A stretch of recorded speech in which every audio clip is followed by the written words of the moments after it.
Good morning. It's Tuesday morning, and today we conclude the Apostles' Creed with that last phrase, the life everlasting. Okay, everlasting is a word that has the sense of time that just doesn't stop. We keep waking up, there's another day and another month and another year, and it just keeps going. There's also the word eternal, which has the same meaning, but it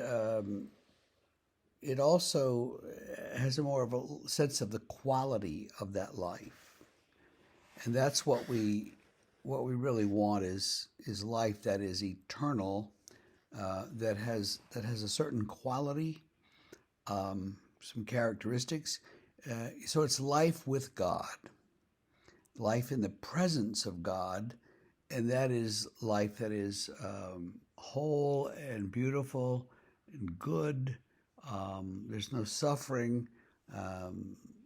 It's completely different from the life that we experience here on earth, even though it's like this life amplified or made better.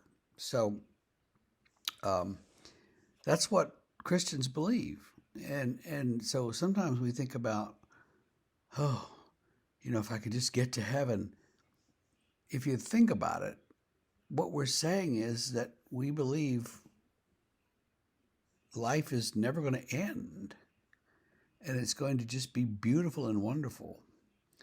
Um, you remember that fifth verse of Amazing Grace? It says, when we've been there 10,000 years, bright shining as the sun, we've no less days to sing God's praise than when we first begun.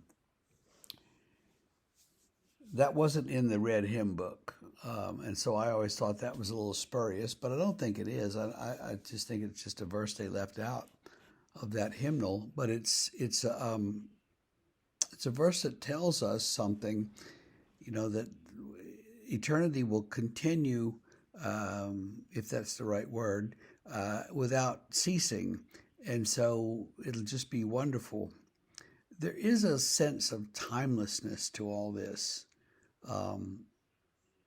We think of time and think of the progression of time because that's the world we're in, and it's difficult to think about anything without thinking of time. But time is created with the creation of the world, and so it could be that life with God is life without time, or life with a different kind of time, or a different sense of time. And so it wouldn't be like, another 10,000 years, but it would just be, I don't know, but something different. So that's something you could think about. These things tend to, make your mind go like with the purple smoke in the commercials, just, your head explodes. But that's okay to have your head explode once in a while, to think about what this all could mean. Because what it does mean is described symbolically in the very end of the book of Revelation, where it talks about the kingdom of God as a gigantic cube-like city, with doors that are never shut, and people can come in, and there's room for everybody, and there's a river of life that flows right through the middle of it, and it's all beautiful and wonderful, and that's how life will be for us. So that ends the Apostles' Creed.